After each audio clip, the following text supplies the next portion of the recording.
Hello, welcome back. We sent a message to everyone. That's nice. And then we got some alteration done. We're up to 2 now.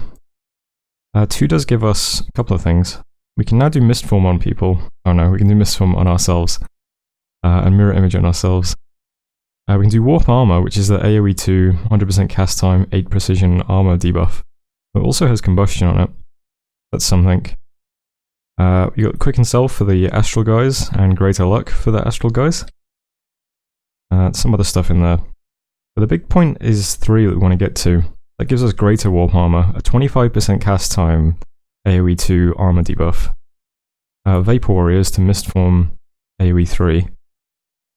We got some weird stuff like encase in ice, which I'm not sure if this is going to be good or not. And lots of other stuff in there as well. Burden strength, was that? Yeah, this is an AoE 2 strength buff as well that lingers. So alt 3 is a nice little point to get to, I think. And then I'll go back into construction, get that to 2 to build air quills, get some extra research. And then my next target at the moment, this might change, it's just the first thing I saw, was Conjuration 4 would give us Send Small Living Mercuries, which would only cost 4 gems. It requires water and earth, which our pretender has, and our pretender has water 4, and this scales with water.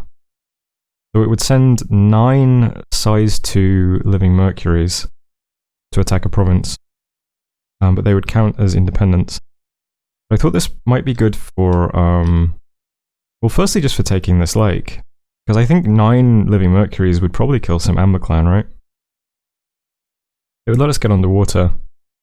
It'd be nice to have a lake so that one day we can summon bishop fish if we need to claim some thrones. But that's just, I think it might have other applications as well. 9 size 2 living mercuries just seems like it would be a pretty nice spell to hit provinces with, because that's going to kill quite a lot of province defense, I think. So just for now, that's like one target, but that might change. I haven't looked too closely yet at where we should go next. But I think that's a fine target. We claimed the throne. We searched for sites and didn't find any. We got 3 nice events as well. We got a fairy court in Deep Forest. Gave us growth and luck, but some sloth and tax loss. In Mountains of Evernight, we found 890 gold, a bunch of gems, and a bark skin amulet. And then in our capital, a successful traders guild moved their headquarters there. So we got plus 15 income permanently. So that's quite nice. And also, fortune is spreading. I thought that might be a good idea. And that's it for this turn. There is really nothing happening. Few little miscellaneous bits and pieces. We had lots of gold, so we're getting up a bunch of infrastructure in Bycliff since we can afford it easily. So we'll have lab, palisades, temple, all being built next month. We can start recruiting out of here. I'm moving a mage to the woodlands to put up a lab there next. And over here on the throne, my god's going to search it now for sites. We'll do a little bit of searching here, and then we'll move around. I think the swamps and the deserts might be good targets to do some site searching. And then the forests. For now, that's all that they're doing. That's really it. The big thing is that we're corrupting in Mudwood. So we'll see how that goes. Since this guy is a spy, he can actually see everything here. So we can see this is the Throne of Death, spreading death. I'm not sure if we should claim this or not. We're going to give our Dominion death, and we don't have any growth on our Dominion. But it is 5 death gems, which might be quite nice. Depends how easily we can get into death. We don't have any death mages we can recruit yet. And also has a great iron mine. It has lots of resources. I think that will be pulled to this fort, right? Because forts pull resources from nearby provinces. So will this help that? I think so. I'm not sure. But yeah, I think that's it for this turn, right? I am forging 2 more, another black steel plate and another rabbit foot charm to give on to the next Shaitan re-recruit, because I'm recruiting another one. I've got all, like, full recruitment queued up. I'm getting another Ifrit and a bunch of Guardians of the Forbidden Chamber. Getting as many of those as I can. Over in Anvast, I've just got a mage queued up, getting some camels. I'll get my Crystal Sulks incoming. And yeah, and all those buildings going down in Bycliff, that's literally it. So the next thing it was thinking about who to invade. I've spoken to Russ a bit. I basically said I don't want to attack him because of all these forests between us. Which is true. It is annoying having to move through this. I guess it'd be less annoying if I had more of my Jinn, because I could just fly around, but... So I said to him, I want to attack you, and if someone tries to get me to attack him, I'll let him know, and in exchange, if he can let me know if someone's trying to get him to attack me, you know what I mean? So I'll try and remain on friendly terms with Russ. And I also sent a brief message to Ermor as well, just letting him know that Pangaea seemed interested in attacking him. So I'm trying to be a bit friendly with these two guys. I think I can get Sarah to be friendly with me as well, because he seemed very reluctant to kind of intimidate me, or what's the word I'm looking for? Antagonize me. Because he let me have this throne pretty much, he let me have the swamp. He's just sitting in his cap now. I'll send him a message just saying hello, keeping in touch. And as long as all this holds, that would free us up to attack either Hinnom or Pangaea. Pan might be a good target. I'm not sure. Hinnom looks a bit pushed in. Pan does not look pushed in, because Pan extends all the way to here, right? Oh no, this is Ermor's cap, so about here. But Hinnom is right next to Arco here, so he must only have this territory. Maybe I should move the scout up and see how far his territory extends. His god is still alive, and he does have lots of the big sacred guys in his cap now. But it might be that the only territory he has is these two forts, and then we'll see how much territory he has around here.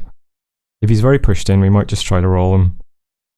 Maybe roll him quick, and then encourage someone to attack Pan, and then when we wrap up this, we'll join in. Might be a plan. Whether or not it works remains to be seen. But yeah, that's it for this turn. I think we're still doing some site searching, right? Yeah, we're site searching the swamp now. I guess these two guys will just walk around site searching once they've searched the throne and stuff. And hopefully this corruption goes well. I'd really, really love to corrupt this vampire lord and get it on our team. That would be so cool. But who knows? 402 gold saved up in the treasury. Oh, wait, one thing I should check. So I've got PD everywhere. Maybe I should spend some gold on PD. I'm on 3 everywhere. I'm sure it's fine. We've got luck scales. We're not going to face any indies, and I'm sure 3 PD is fine for getting attacked. Anyway, that was turn 16. Thanks for watching, and I'll see you next turn. Hello, welcome back. Message from Saramatia. Verily I say unto you, bring forth the fortune, and there shall be peace in our time. Yeah, I'm pretty sure Saramatia really doesn't want us to go to war with him. I sent him a message saying I won't, but I haven't had a reply yet. Searcher didn't find any. Searcher did find one. Found a mineral cave for an additional earth gem. They're making 2 per month now. The blood slaves is funny. Let's see. We had a corruption battle. So we were hoping to corrupt a vampire. Instead, we angered a commander who got into conflict with us. I'll bring up the combat log so you can see just how much damage this spell is doing. Not a great spell to use against the commander. Apparently the reason it's -2/+6 is because the commander has a shield. And the damage if you hit a shield gets subtracted from the base damage. Didn't know that. But yeah, Greater Firefly is not a great spell to use on commanders apparently. But that's not who it was for the vampire. Other than that goes fine though. I don't think we even lost to his fate, did we? No. He's got no chance of punching us. So that was... what was that? Getting really into fanfiction, failed to corrupt Zinville the commander. Yeah. Hopefully we managed to corrupt the vampire. I'm a bit disappointed we didn't even manage to corrupt the commander, but... events then. In Deep Forest, children are disappearing at night, and in Mountains of Evernight, a prospector genius has found a small gold deposit. Another 584 gold. Love it. Finished the Palisades in Bycliffe, did some patrolling on our throne, where we also additionally found a Hinnom scout. So, here's a scout getting killed by birds. Good stuff. That does mean Hinnom has now seen my bless because my god was in that battle. And since Hinnom is the person I want to attack first, maybe that's bad, I don't know. And we got another mage in the Hall of Fame, which is really frustrating because I haven't named this guy either. I didn't think I'd have to rename the little guys. They're not in combat anymore. I didn't think they'd get in the Hall of Fame as well. This guy got a cool one. He got Legendary Cruelty. He has an increased chance of dealing permanent afflictions to his targets. He also now has Fear 5. I was wondering if this would also boost his Taskmaster ability, but apparently not. So, Athtar is now in the Hall of Fame. Very disappointed. Anyway, that's it for messages, and again, a very, very simple turn. We're actually doing some research now. We've got lots of mages back home in Ubar. Well, no one's researching in Ambas, but we've got some guys doing stuff in Sonafi. We've got one guy researching in Bycliffe. We're actually doing a bit of research now. It's going to start ticking up, finally. So we should get our research and alteration done fairly quickly. Not quite next turn, but soon. And after that, we'll hit some other targets. I still think Hinnom might be the next person the first person we attack. Rust seems okay with being peaceful. I'm not sure about Ermor. I did send a message and said hello and stuff, and I just sent a message to Sarah again. I'm pretty sure he doesn't want war, so that seems like it might be safe. Just these two. So we'll see how we stack up against Hinnom. We're trying to scout out his territory. We see this fort here. I'm going to try and scout this edge of his territory and see how far he extends. I did notice that the province the scout is currently in has not organised any local defence, which is a good sign, probably. Yeah. Hinnom's territory would be really great because it would put us in position for 3 more thrones. And 2 farmlands as well. It would be nice. But as for movements this turn, I've changed the script very slightly of getting really into fanfiction. He's going to do Greater Fireflies 3 times. I still think this spell will be good against the vampire if we encounter it. It was not good against the commander, but yeah. But after doing 3 of those, he'll switch to Flame Balls just in case there is a commander there. This is a much higher damage spell with a big AoE. So maybe that's better for the commander. We'll see. We're going to try Corrupting again. See if we get the vampire. There should only be the vampire and 1 more commander left. So 2 more corruptions and we can just take this throne for free. Be quite good. As long as Rust doesn't move in. Done some site searching on Nom, didn't find much. I'm going to continue site searching around here. And I think that's pretty much it. We're getting the lab down in Woodlands now. And we're upgrading the fort in Bycliffe to a fortress. Once I've upgraded Bycliffe and Anvast and got the lab in Woodlands, I'll start putting infrastructure down in Nom next. I think these guys, the camels with the commander, they'll just sit here forever.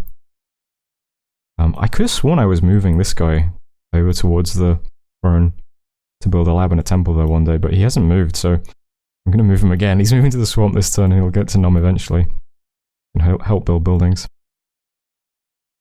And we do of course have a new Shaitan. So this guy got a black steel plate and a rabbit foot charm. Gives him some prot, gives him twist fate. We also had 2 things in the treasury. We got the vine whip, which I thought I'd give him, because why not? His base attack is just a fist. I'm not sure if this is better or not. It's only 1 point of damage, but it also entangles. And a boxskin amulet, which puts him up to protection 20. And he's still got 5 fire resistance. I don't know, is the vine whip better than the fist? Punches for 17 mundane damage usually. It's got a length of 0 though. This would just entangle. I'm really not sure. But he's moving out to Hidden Realms. We'll try and corrupt the Mound King here, if it's here. Mound King, Mound Fiend? If it even is such a thing here, there might not be. It might just be just some random, I don't know, random skeleton commander or something here. Who knows? I guess we'll find out. That's it for this turn though. 1 mercenary contract will expire. We can finally, I think, release Obscuro. We're doing our own research now. Anyway, that was turn 17. Thanks for watching, and I'll see you next turn. Hello, welcome back. We searched for sites everywhere, and found nothing. And then, getting really into fanfiction, tried to corrupt another commander. So, let's see. Fireflies did nothing. Flame Balls missed. And then, I guess his spellcasting gets interrupted. Yep. Fist is constantly repelled.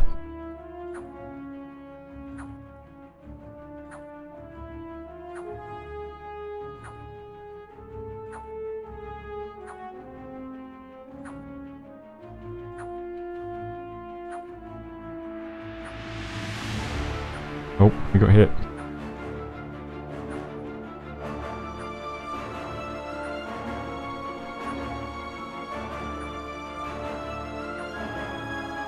Pretty good fight. And then we lost. So, so much for my experiment in trying to corrupt commanders. I just lost to this guy. Here's my powerful Shaitan. Had, what did he have? Black Steel Plate and Rabbit's Foot. I didn't think he would have any problem with the commander, but I'm so bad at this game. So that kind of sucks. We'll come back to that in a moment. Events then. Swamp of Forgetting, 3 air gems. Worldwide event. Fortune. Yeah, could have used that last turn. And Obscuro left us. Yeah. See, if we'd actually hit the vampire, I'm pretty sure Fireflies would have shredded it. But more to the point, I'm like, how can we not even corrupt commander? You'd think they'd have like, what's the morale on a commander? 11? Is it based off morale? Like, I have no idea. That's like so depressing. Okay, this is a pretty basic turn. Mostly what's happened this turn is diplomacy. Because I reached out to Saro. He definitely doesn't want to war me. I told him so. And I asked him who he's planning to attack. Apparently Ermor is at war with Tianqi. But I don't know where Tianqi is. I haven't scouted them yet. I don't know how that's going.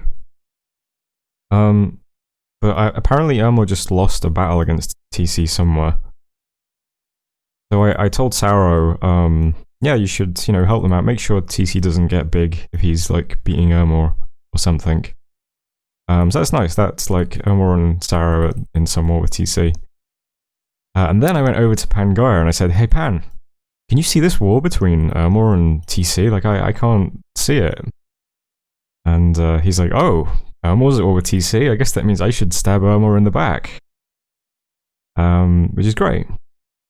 Because the ideal situation would be that Pan and TC get locked into war with Ermor and Saro, and they're just left fighting over all this territory for the next 10 turns. Because that completely frees up my whole eastern flank, pretty much. Which would be great. So that's basically this turn, we're just talking to those guys, and trying to make sure there's wars going on over here. I've already asked Russ to tell me if anyone's planning to attack me.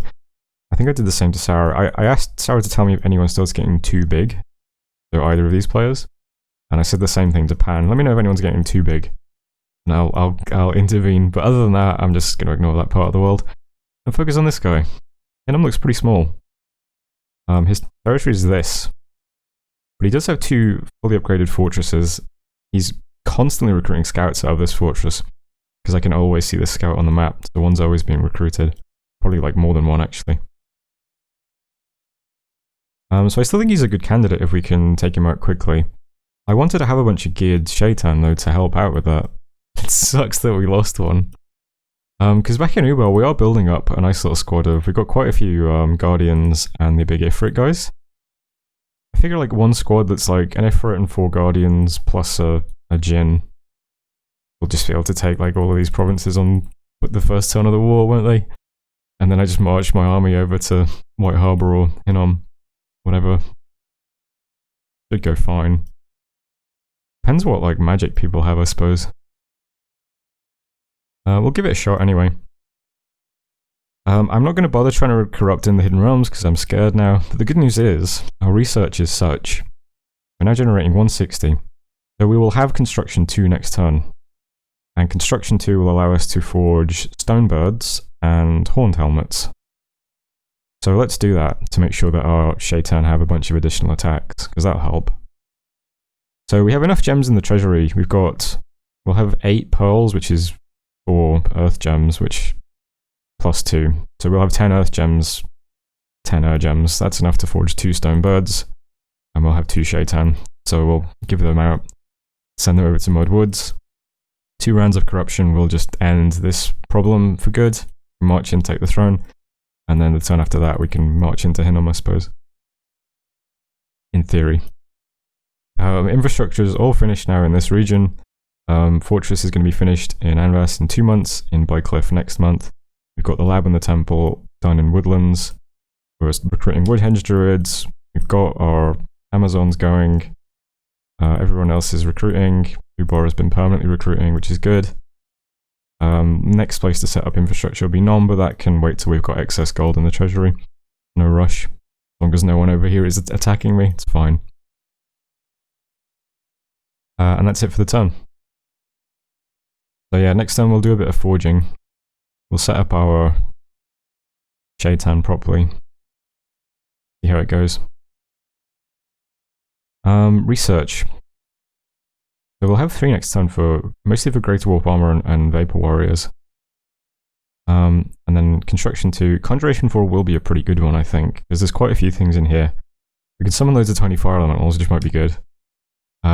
There's this thing, which I think might be good. Because that should knock over indie provinces. You can also drop this on armies, I suppose, and make them use gems.